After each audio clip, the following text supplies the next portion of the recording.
Hello guys, welcome back to my new video. હું vlog start કરું છું કારણ કે આજ સન્ડે હતો એટલે મોડું થઈ ગયું. અને આજ જમવામાં પૂરી છે, સલાડ છે, ઊંધિયું છે, બીટ છે, બટાકાનું શાક છે, રોટલો છે.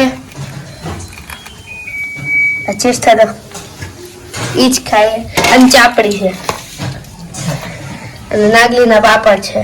બાકી મમ્મીએ હળદર રાખી છે, આ છાશ છે, આ બહારની છાશ જે હું પીશ. અહીંયા ચીચા આરી હું અહીંયા છું. અને જે ગુજરાતી ફ્રેન્ડ્સ હશે એ લોકોને ખબર હશે કે અડદિયા એટલે શું, કારણ કે અમે આજ બનાવવાના છે એટલે હું તમને કહું છું. તો જોજો કે અમે કેવી રીતે બનાવી છે. અને ગાંડા વેડા કાઢે છે.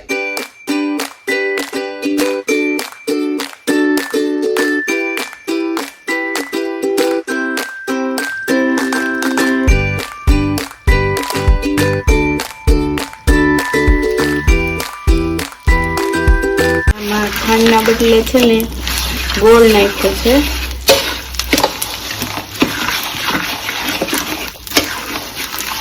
આમાં કાજુ, બદામ, ટોપરું બધું જ એડ કરી દીધું છે અને હવે લાસ્ટ ચાલે છે. હમણાં તૈયાર થઈ જશે. ફાઇનલી હવે બની ગયા છે અડદિયા. જો જેસા હેલો મમ્મી. આ કઈ પોઝિશનમાં છે ડુગુ? પ્રોજેક્ટ કામ સ્કૂલનો પ્રોજેક્ટ છે. પણ સ્કૂલના પ્રોજેક્ટમાં તમે ઘર તો જો ફેલાવીને રાખ્યું બે જેસા. તારે તો રોજ લેસન બાકી જ હોય છે કા? હા. હાય પાડે તો ક્યારે પૂરું થશે? આજ થશે કે હજી આવતા વર્ષે? આજે જ થઈ જાય કદાચથી તો.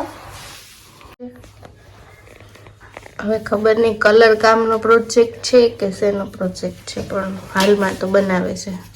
હવે આજ બનશે કે કાલ બનશે એ ખબર નથી. થઈ ગયું છે, કાલ સબમિશન છે આનું. ધીમી ગતિએ કાર્ય ચાલુ છે. એ તો થઈ જાય, રાતના 12 વાગ્યા સુધી થઈ જાય. હા, અને પછી સવારે સ્કૂલની રજા. શું રજા? નહીતર આ સબમિશન નહીં થાય અને પછી મેમ જે ક્લાસમાં લગાડવાના હશે ને ક્લાસમાં નહીં લગાડે એટલે. બરોબર. તો હવે મારું હોમવર્ક થઈ ગયું છે એટલે બાય, ગુડ નાઇટ. તો અત્યારે મારો પ્રોજેક્ટ આટલો કમ્પ્લીટ થયો છે અને આ બનાવવાનું હતું અને મેં બનાવી ડ્રો કરી નાખ્યું છે આખું મસ્ત રીતે. પણ એમાં સ્કેચ પેન્સથી કલર કરવાનો બાકી છે અને આ જે છે એની રીતે હું કરીશ. અને આ પૂરું થઈ જાય એના પછી હું સૂઈ જઈશ. So bye. આજનો વ્લોગ અહીંયા મળી છે. કાલે આપણે પાછા મળશી બીજા વ્લોગમાં. Bye bye.